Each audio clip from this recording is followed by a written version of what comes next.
Le pop shove-it, c'est probablement le premier trick vraiment cool que tu vas vouloir apprendre juste après le ollie. Et t'as bien raison. Alors bien évidemment, cette semaine encore, je suis toujours aussi vilain, mais ça c'est pas très grave, car aujourd'hui on va voir ensemble comment j'ai réussi à faire mes premiers pop shove-it, et tu vas voir que c'est pas si compliqué. Dépêche-toi vite d'attraper une fraîche boisson maltée, et on est parti.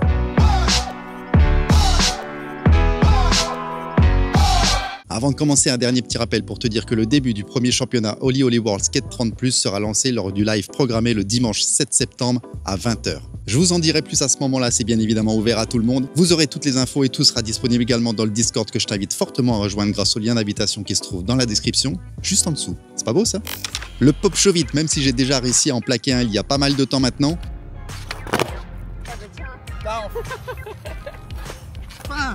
Tu l'as filmé celui-là? Je m'en vais, je rentre. T'as senti le soulagement là? Je l'avais encore pas abordé sur la chaîne car si tu me suis, tu le sais déjà, j'ai passé toutes mes dernières vidéos au réapprentissage complet de mon ollie. Et j'ai bien fait. Pourquoi? Car non seulement maintenant je suis capable de m'éclater dans la rue en passant les obstacles, on en a parlé la semaine dernière, même si aussi avant j'étais capable de m'éclater mais d'une autre manière, tu vois ce que je veux dire? Mais surtout parce que j'ai acquis un bon pop que je n'avais pas avant. Et dans pop shove-it, il y a quoi? Hop. Bien joué, 10 points pour Gryffondor. Comme par enchantement cette semaine, la première séance dans laquelle je retravaille sérieusement le pop shove-it, j'ai réalisé cette séquence.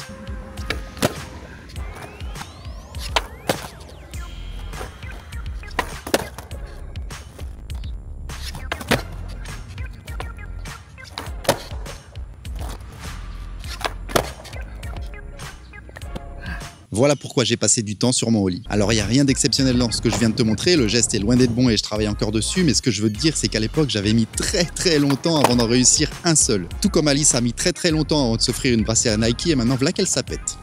Incroyable. Bien sûr que j'ai dit Nike, je suis un américain maintenant. Qu'est-ce que tu crois? J'avais enchaîné tellement de sessions avec 100% d'échecs que j'en devenais fou malade. J'avais même plutôt tendance à tomber, ça m'énervait encore plus. Je vais juste te dire après comment j'ai eu ce déclic dans ma tête qui m'a permis de réaliser mon premier pop shove-it. En attendant, si tu ne maîtrises pas encore le ollie, si tu es moyennement à l'aise avec ta planche, continue peut-être de travailler les bases. C'est le seul petit retour d'expérience dont j'aimerais te faire part car selon moi tu progresseras bien plus vite et surtout mieux après avoir acquis les bases plutôt que de vouloir aller trop vite dans ta progression et enchaîner les tricks nouveaux dès le début.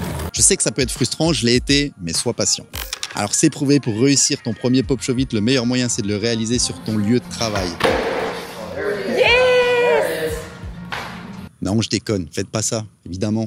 Je vais encore avoir des problèmes, moi, je le sens. Je t'ai dit que j'avais mis très longtemps avant d'en réussir un, et c'est vrai, parce que j'avais tout simplement peur d'atterrir sur la planche. Le tout premier, même si tu l'as vu, j'en étais vraiment content, c'était en grande partie de la chance, car j'ai mis très longtemps avant d'en réussir un deuxième. Tout simplement car j'avais pas encore compris mes erreurs et comment progresser. Même si je voulais atterrir sur le skate, inconsciemment, j'avais toujours ce réflexe de poser un pied au sol, ce recul en arrière. Sauf qu'un jour, et si tu te reconnais dans mon cas, je t'encourage vraiment à faire la même chose, j'ai essayé de faire le pop shove-it non sur le sol, mais dans l'herbe, simplement pour retirer ce facteur chute de ma tête, la peur du sol, tu vois ce que je veux dire? Et je te jure que lors du premier essai dans l'herbe, c'est passé nickel, et à ce moment-là, déclic. Pourquoi? Parce que pour la première fois, j'ai eu cette volonté presque de vouloir avancer, tu vois, rester au-dessus du skate pendant que j'étais en l'air. Et cette toute petite différence a complètement tout changé dans ma tête. Le truc, c'est que grâce à ça, j'ai compris le geste, j'ai ressenti le mouvement et j'ai visualisé la différence avec tout ce que j'avais essayé 1 milliard de fois avant. En revanche, j'ai essayé une seule fois d'aller chez Stage pour leur karaoké, j'irai plus jamais.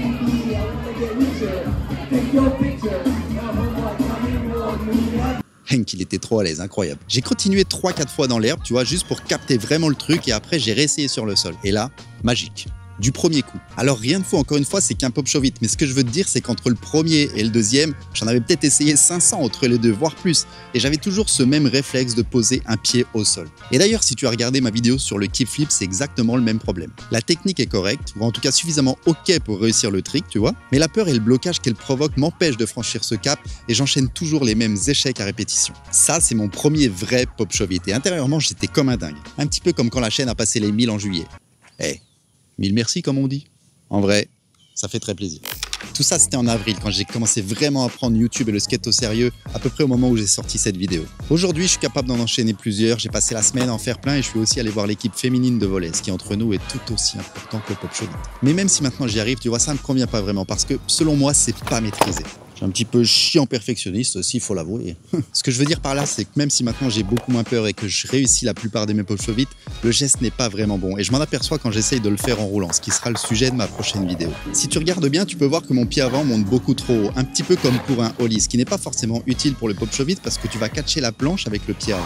Mais surtout car mes hanches sont trop portées vers l'arrière, comme souvent, et ça c'est valable pour absolument tout mon skate. Encore une fois, tu vois la peur, je suis toujours un petit peu en arrière et j'essaie vraiment de travailler là-dessus, c'est un gros défaut que j'ai du mal à corriger. À l'arrêt, ça pose pas trop de soucis, mais dès que j'essaye avec de la vitesse, ça change complètement tout parce que l'équilibre du corps, du poids, n'est pas du tout le même. Tu vois, je suis pas encore du tout capable de maîtriser l'équilibre de mon corps lors de l'exécution de n'importe quelle figure, au pop, en l'air et à la réception. C'est pourquoi à l'avenir, j'accorderai beaucoup moins d'importance et de temps sur les tricks à l'arrêt, afin de pouvoir travailler davantage sur la position et la gestion du poids de mon corps en mouvement. Ce qui me permet de réussir à l'arrêt aujourd'hui, c'est mon pop. Il est toujours bon à chaque fois, j'ai travaillé énormément dessus récemment et j'ai maintenant l'engagement nécessaire et cette volonté d'atterrir sur le skate. Mes pieds sont plutôt bien placés, ce qui me permet d'exécuter le pop show vite assez correctement, mais cette partie-là, j'en parle pas trop car j'aime pas vraiment donner ce genre de conseils. Et te dire qu'il faut que tu mettes ton pied arrière dans telle ou telle position, etc., selon moi, ça sert à rien. Pourquoi? Tout simplement parce que tu trouveras beaucoup mieux ailleurs en allant voir la chaîne de Skate IQ et d'ailleurs, il vient tout juste de sortir une vidéo sur le pop show vite. Je te conseille vraiment d'aller la voir, je te mets le lien en description, mais tu iras juste après cette vidéo, s'il te plaît. Merci, au revoir, à bientôt. Pour ma part, et tu l'as compris, je préfère te raconter mon expérience et quel chemin j'emprunte pour parvenir jusqu'à tel ou tel objectif. Et dans le cas du pop show vite, j'ai pris le temps de maîtriser les bases, le ollie et son pop. J'ai pris le temps d'être à l'aise avec ma planche, moins de grosses sessions mais du skate plus souvent. Comme toi, j'ai bien évidemment regardé des vidéos techniques, notamment Skate IQ. On a testé les margaritas de chez Superior entre deux sessions. Très important, j'ai appris à gérer la peur en essayant le pop show vite dans l'herbe. Et pour finir, je me suis habitué à fixer le truck arrière pour visualiser la rotation. Je te jure, c'est vrai tout ça, je te jure, c'est vrai. La gestion de la peur, et tu l'as compris, c'est le paramètre clé de cette vidéo. Si aujourd'hui je l'ai beaucoup moins, notamment via les essais dans l'herbe et surtout grâce à mon travail sur le ollie récemment, c'était vraiment mon gros point de blocage qui m'empêchait d'avancer et de progresser. Et je te l'ai dit, je dois encore travailler dessus en apprenant à maîtriser la position et l'équilibre du poids de mon corps. Pour progresser, essaye de trouver la confiance et l'engagement nécessaires pour apprendre le skate. Essaye l'astuce du pop show vite sur l'herbe et tu me diras si ça t'a aidé. C'est le tout début de la série Pop Show Vite, n'hésite pas à faire part de ton expérience dans l'espace commentaire ou sur le Discord. La prochaine fois, on essaiera de voir comment le faire en roulant, ça va être dur, et on se retrouve bientôt pour cette nouvelle aventure. Merci et ciao bye.